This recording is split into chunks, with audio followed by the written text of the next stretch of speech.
Koliko barv, koliko pisanih rožic, kakšna pestrost, kakšna biodiverziteta. Živjo, jaz sem Mojca in delam na Triglavskem narodnem parku.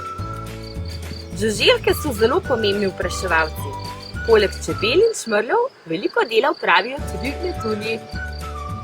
Kako bi si odnesla tale pisan travnik domov? Živim s pisanim metuljčkom!